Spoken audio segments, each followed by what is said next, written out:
Hello to my replay viewers. We're going to talk about aphrodisiacs. Hi there, everyone. It's DrZhana. I'm a sex researcher, professor of human sexuality at NYU, and your daily scoper on things related to sexual health, sex science, sex education. Today, I have a very special scope for you. Hi, Lisa. Hello, Bo.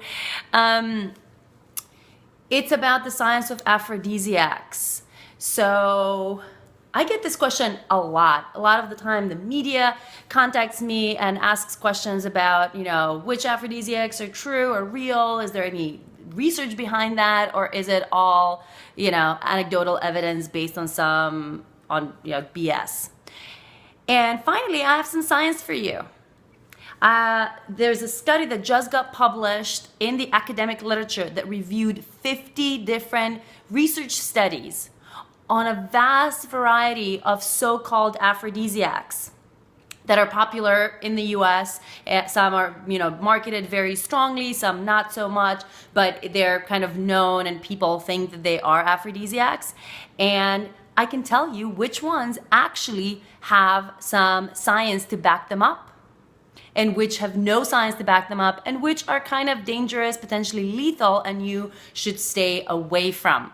So sorry, I'm not really reading your comments today. I want you to all invite your followers because I think this is going to be super educational, and it's going to be one of those scopes where I don't get to interact with you a lot, but and I'm not going to go back and forth a million times. I'm going to give you the content. I'm going to give you the breakdown of the different types of aphrodisiacs that have and don't have evidence to support them.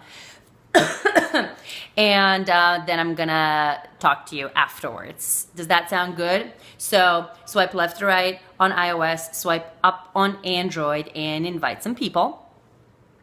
Thank you for those who did that. Hi, my darling Zhanites. I love seeing you in the scope. Hello to all the new people. If you don't know me, if you don't know DrZhana, hi and welcome. I hope you stick around. I am DrZhana. I'm a sex scientist and professor of human sexuality at New York University. I have a PhD in developmental psychology from Cornell University. And I study casual sex, non-monogamy, sexual orientation. So I don't do research on aphrodisiacs myself, but luckily other people have done it, and now I can share that with you because I love sharing science with you. If you're here for the boobs, sorry to disappoint, there will be no boobs, but if you want to learn a thing or two, I hope you click on that Perry number in the corner down there and follow Dr. Z. J Diddy, oh, you're working on a new song? Sorry, I haven't been on Scope. If you talked about that, awesome. I hope this one's a little more contemporary. Okay, please, no other questions. I'm not going to be answering Q&A right now. Cornell is big red indeed. So there you go. I'm gonna get this started. I have a whole list here of things.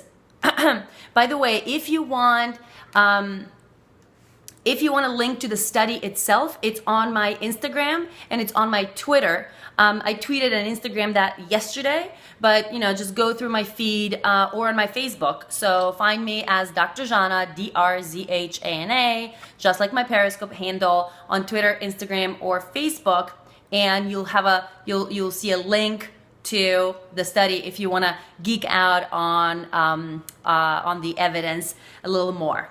Okay, so you ready? You ready? Everyone who wanted to invite got to invite, because I'm going to get this started. And sorry for not reading the comments, and sorry for not blocking trolls, because I know there's a bunch of them, but I can't really. Okay, so what is an aphrodisiac to begin with? Sort of what is the definition of an aphrodisiac? The FDA, the Federal Drug Administration, defines an aphrodisiac as a product, any product that bears labeling claims that it will arouse or increase sexual desire, or that it will improve sexual performance. So that's what an aphrodisiac is supposed to do: increase desire, arousal, or general performance. So I'm so glad you're saying oysters and chocolate, because I can tell you about both oysters and chocolate. Someone's saying maca. Okay. I'm getting to all of those.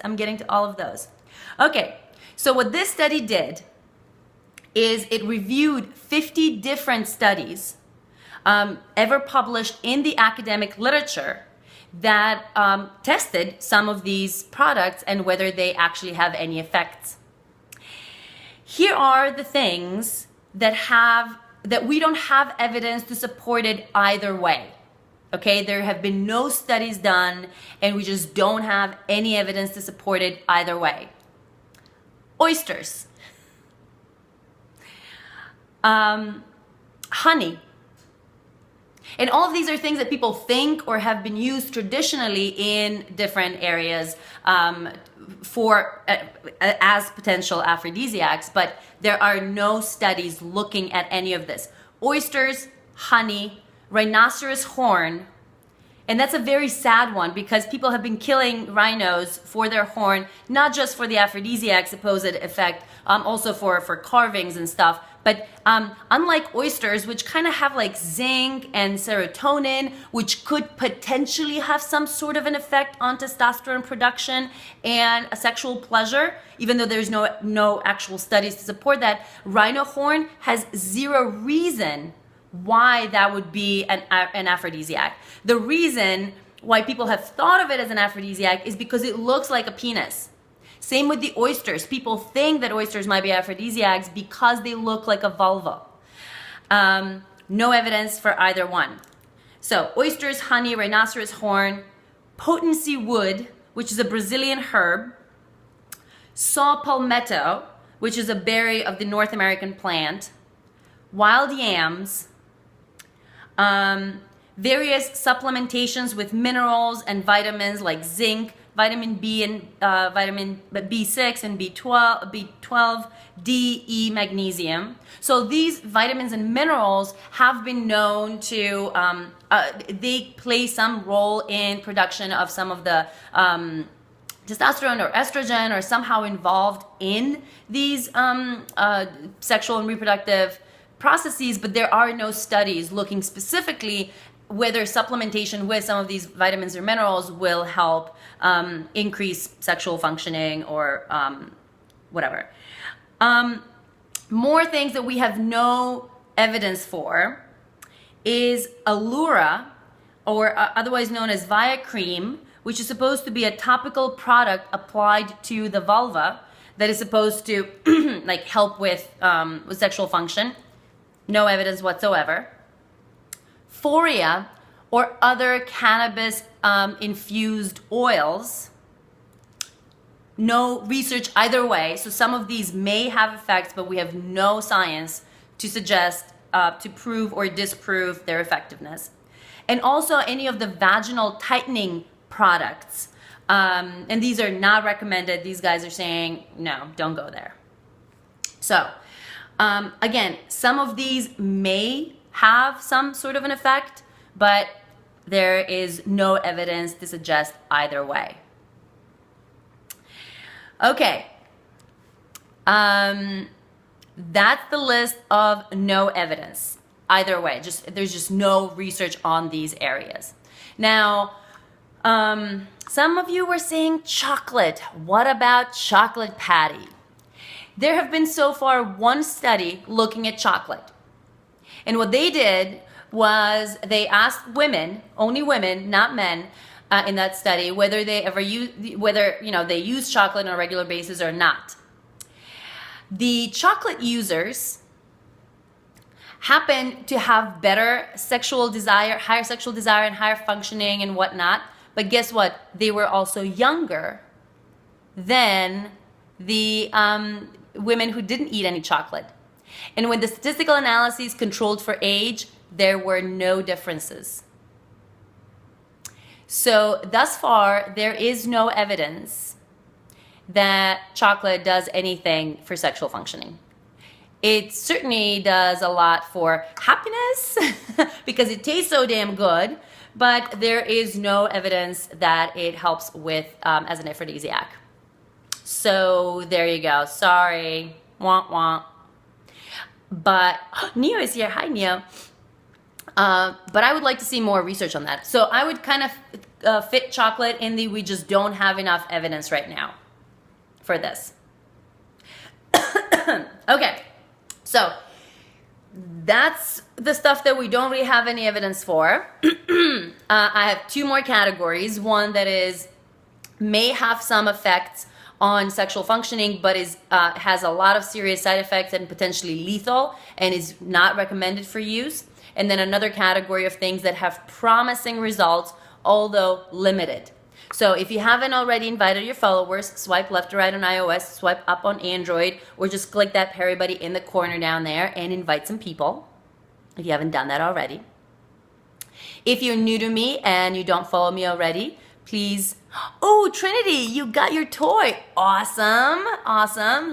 I hope we see some scopes with it.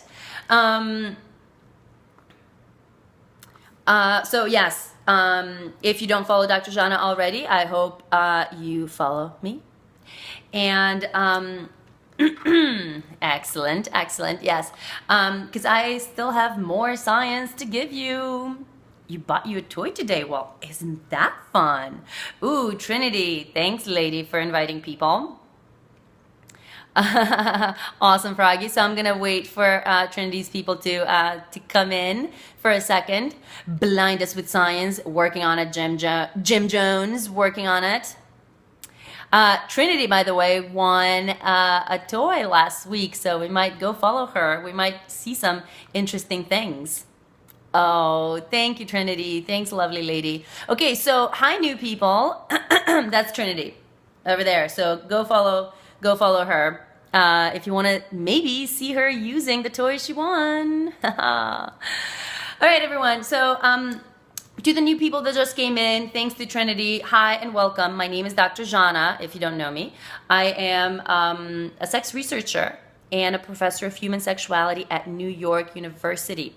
I don't show boobs. If you're here for the boobs, I'm very sorry to disappoint. There will be no boobs. But I do share a lot of information about sex science, sexual health, sex education. So what I'm doing today is giving you information on aphrodisiacs because a new study just got published that reviewed 50 different studies, prior studies, on a number of different popular so-called aphrodisiacs to see whether there are actual effects or not. We just went over the list that are popular aphrodisiacs that we don't have information about either way, and I'm going to tell you about a few things that are considered dangerous and potentially lethal that people should stay away from. You ready? Okay. Here we go. Bufo toad. Apparently, there's the skin and venom of this particular type of toad that is banned by the FDA. There's been several cases of poisoning and a couple of cases of death reported from using that. So stay away from bufo toad. Mad honey is the honey made from a very specific type of bee that contains a certain toxin that, again, may have some aphrodisiac effects, but it also has very serious side effects with poisoning and, again, you should stay away from. Spanish fly, famous for its aphrodisiac effects, again, very dangerous, a lot of negative outcomes reported from it. Chasteberry is another one that doesn't have nearly as bad side effects as some of the other ones, but there's also no evidence actually that it does anything for sexual functioning. And yohimbine, which is the bark and roots, extracted from the bark and roots of an African evergreen plant that is also has some serious reported side effects like increased heart rate, and so another thing to stay away from. So those five, these researchers say are dangerous. Some are potentially lethal. Stay away from buffa toad, mad honey, Spanish fly, chasteberry, and yohimbine. Okay, and now the good stuff, the promising but limited data. So these are things that we have actual research on, and have at least some of those research studies have found that they may have some positive effects on some aspect of sexual functioning, desire, arousal, orgasm, general satisfaction. Okay, you ready for this? Again, if you haven't invited your followers, invite your followers, because I think this is really cool kind of stuff. If you don't follow DrZhana already, click on that Perry button in the corner and follow Dr. Z. Because who else talks to you about sex and sex science in this way on Periscope? No one. Okay, so here we go. Promising but limited, limited but promising data. The DrZhana leaves, which are an extract from a shrub found in Mexico.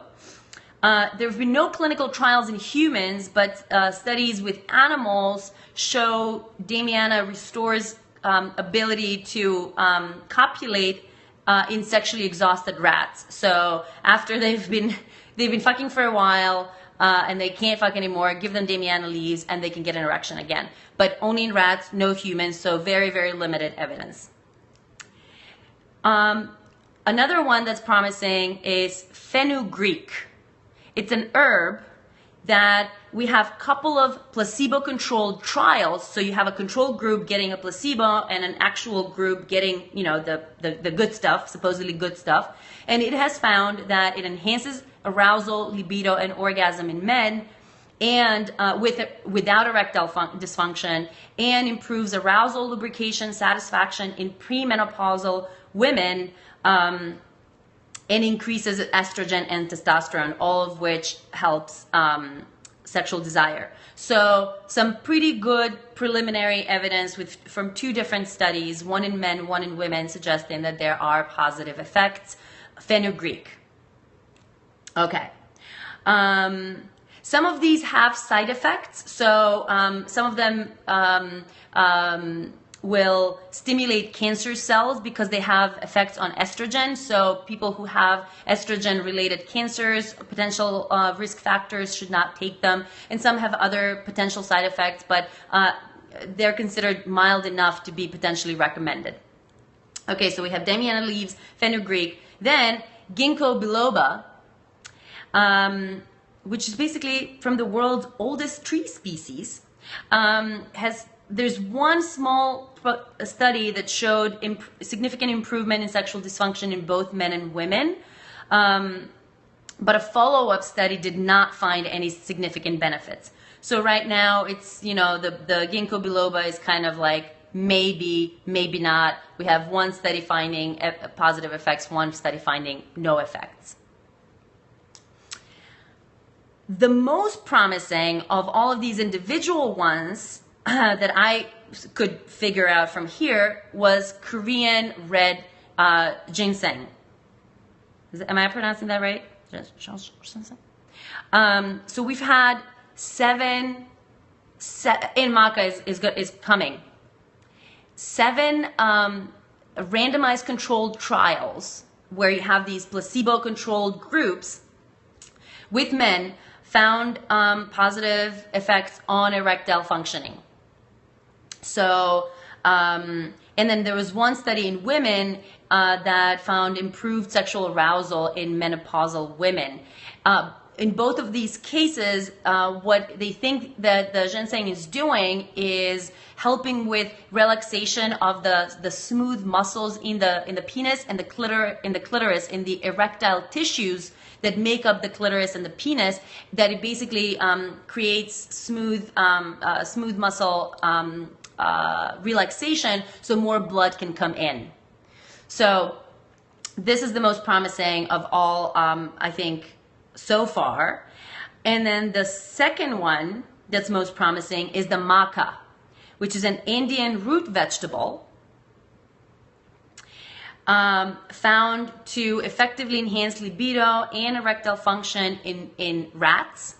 And also, there have been 5 studies in humans, 4 of which found positive effects. There were positive effects in a sample of healthy menopausal women, healthy adult men, men with erectile dysfunction, and patients who had low libido because of taking SSRIs, which often causes low libido. One of the 5 studies did not find positive effects, but 4 out of 5 finding positive effects is pretty good. So I would say thus far, maca and Korean red ginseng are the winners. Rat boners. Other sort of potentially horny goatweed people have used, and there are no studies on humans, but there are studies in vitro on cells, on human cells, which find that the horny goatweed kind of has a similar effect to what Viagra does, basically. So it might have potential effects, but there are no studies with actual humans, only human cells. So still a long way to go. Then there's tribulus, which is an herb that we have a rodent study finding increased sperm production, and 2 studies with women with sexual dysfunction that increased in sexual satisfaction, in some of the sex hormones, and also just general sexual functioning. So I think tribulus also kind of has promising options. And then they looked at if there are any studies for about some of these supplements that are being sold, on the market, not individual compounds, but actual products. So Argan Max is probably the most kind of famous or most marketed one. And there's Argan Max for women and Argan Max for men, which is slightly different combination of things. But generally they contain zinc, ginseng, ginkgo, demiana leaf, and L-arginine, which is a precursor to nitric oxide, which is what does the helps with that smooth muscle relaxation that we know clearly does something. And then a bunch of vitamins. So there's one study with men finding improved erectile functioning, and then one study with women finding also improved lubrication, clitoral sensitivity, orgasm, frequency, sexual desire, sexual satisfaction, and all that. So I think it's called Argan Max, ARGIN Max. So that has been found in 2 studies. So seems like, and it doesn't seem like it does it through sex hormone production. It seems like it does it through the nitric oxide activity. Yes, Argan Max. It's all one word. There's another one, Strong Vivo. There's only one study, but without a control group, that found really significant improvements over 4 time periods in both men and women. But again, there was no control group, and I'm extremely, and everyone should be dubious of results found without a placebo-controlled group. Watermelon rinds, yes. So they did not look at watermelon rinds. There's a lot of other things that people think could potentially do something, but again, unless we have actual evidence from research studies, that's just not enough. And finally, the final one that kind of has some pretty, I think, strong and promising results is Zestra. Zestra, it's a feminine arousal massage oil that is supposed to be applied to the clit and labia about 5 minutes before intercourse, and gives a little tingling sensation. It vasodilates the blood vessels in that area, supposedly gets more blood in. And there have been 2 placebo-controlled studies on women, and both found improved desire, arousal, satisfaction, orgasm, in 3 different samples of women: normally functioning women, women with sexual arousal disorder, and women with low libido due to SSRIs. So, looks promising. There have been no studies on men, so we don't know about men, but it does something for women. So, that's what this study looked at. That's what this study found. I'm going to do a quick recap of all the things that fell under each of the 3 categories: things that we have no evidence either way, things that we know may have some effect but are dangerous because of their side effects, and things that that we have some evidence that it might actually be good. So if you haven't yet invited your followers, this is your chance. Swipe left to right on iOS, swipe up on Android, and invite your folks. If you don't follow DrZhana, I hope you click on that Perry Buddy in the corner and follow Dr. Z, because I come back daily, almost daily, and tell you about all sorts of things related to sexuality. There's no studies on kratom. None. I mean, nothing here. Avocados. There was nothing on avocados. There was nothing really on a lot of food. My necklace. I don't know where the necklace is from. Oh, Dick Steele. That's so sweet of you to say. Do I agree with the studies? Well, I didn't actually read every single one of the 50 studies. I just read the review paper that reviewed all these studies. And, I have no reason to doubt right now their conclusions. But Kegels, well, that's not exactly a product. Oh, Mel, thank you. Okay, so you doubt reviews. I mean, it's published in a decent journal, so L-arginine, they haven't studied that specifically, but it's a precursor to nitric oxide, which is implicated in a lot of these sort of mechanisms of action. So it seems like it does have an effect. Okay, you ready for the quick recap? So we have no available evidence to confirm or deny effectiveness. Oysters, honey, rhinoceros horn, potency wood, which is a Brazilian herb, saw palmetto, which is a berry of a North American plant, wild yam, any vitamins and minerals supplements, Allura or Via cream, which is a topical product applied to the vulva, Foria or other cannabis products, vaginal tightening products, and chocolate.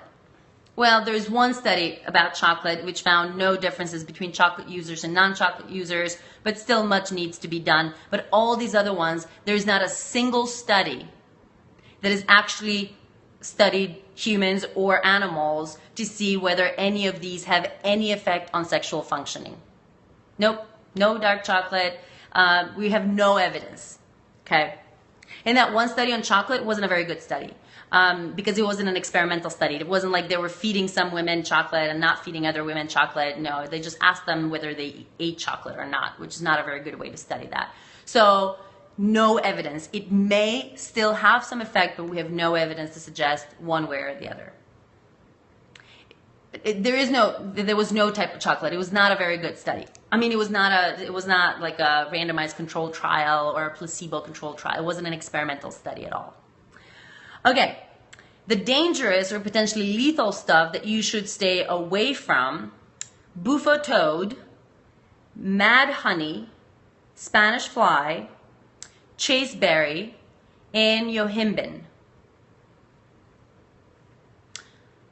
Promising but limited data: Korean red ginseng, which seems most promising to me, maca, which is an Indian root vegetable.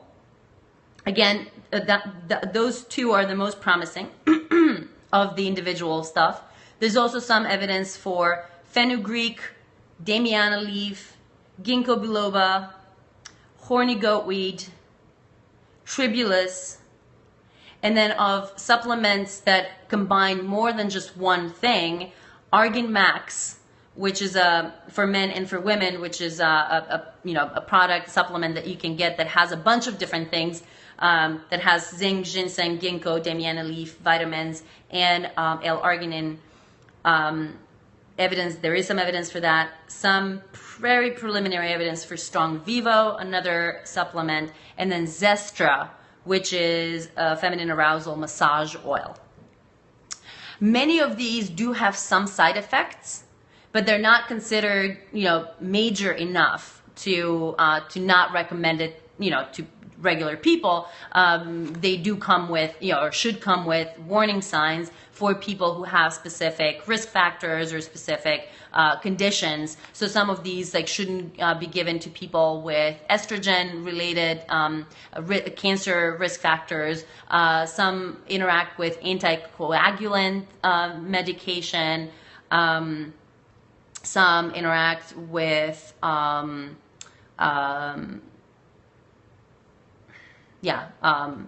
other meds, but yeah.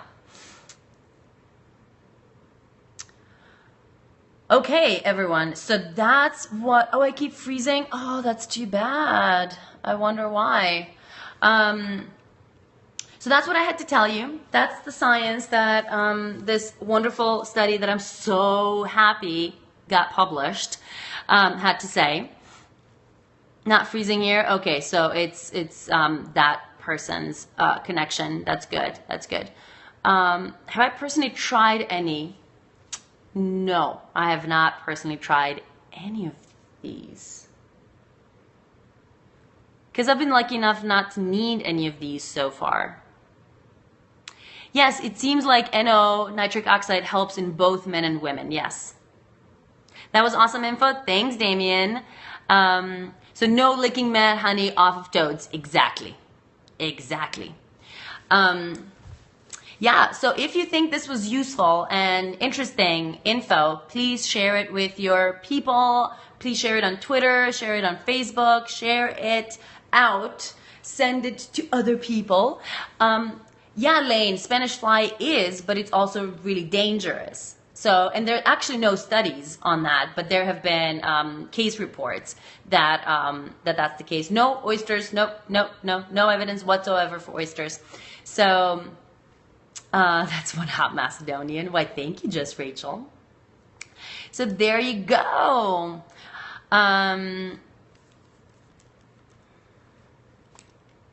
Wrong. What's wrong? You have a little accent? Yes, I do. I'm from Macedonia. It's a small country in Southeast Europe. Yeah, oysters have zinc. It will increase semen. Not necessarily. I mean, yes, zinc is implicated in testosterone production. However, there have been no studies whatsoever looking at whether the zinc in oysters is bioavailable. Even zinc, there are no studies looking at whether zinc itself or supplementing zinc, adding any zinc to the to your diet will help with that. But you need 1,000 oysters. Again, we don't know. The reason why oysters became, or people thought that oysters may be aphrodisiacs, is because they look like a vulva. Like, I'm not even kidding. Oh, Dick. No studies on weed, no studies on E. Yeah, seriously. A lot of these traditional aphrodisiacs, like the rhinoceros horn, it's because it looks like a penis. And the oysters, because it looks like a vulva. It looks like, to people. And so, yeah.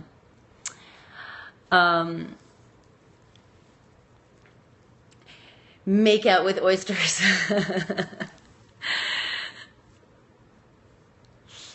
There you go, people. So, okay, I think I'm gonna go. Humans are so weird, so ancient in mindset. Alcohol turns this introvert into an extrovert. Yeah, alcohol can certainly have that effect on people up to a point, and then it doesn't anymore. All right, everyone. I think this was interesting. It was certainly interesting for me to share it with all of you. Lovely to see some of my regular Zhanites. Lovely to see some new people on here. What about bee pollen, like honey? Nope, no science to suggest either way. If you missed, please go and watch the replay. There was not a lot of chit chat. I just gave you the science. So check out the replay if you missed stuff.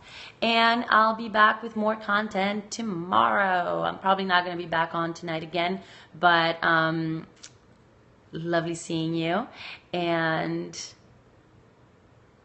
yeah, I'll see you again soon. Find me on other social media. I'm DrZhana, DrZhana, just like my Periscope handle everywhere. Twitter, Instagram, and Facebook. You can actually read or get a link to the study itself on my Instagram, Twitter, and Facebook. DrZhana.com is my website as well. Go check it out. You can throw some money my way if you want on using my PayPal donation button on my website if you feel so inclined, if you think what I do here is useful and interesting to all of you.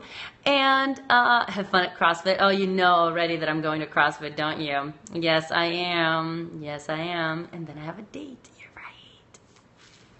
Excited about that. Okay, love y'all. Bye. I'll see you soon.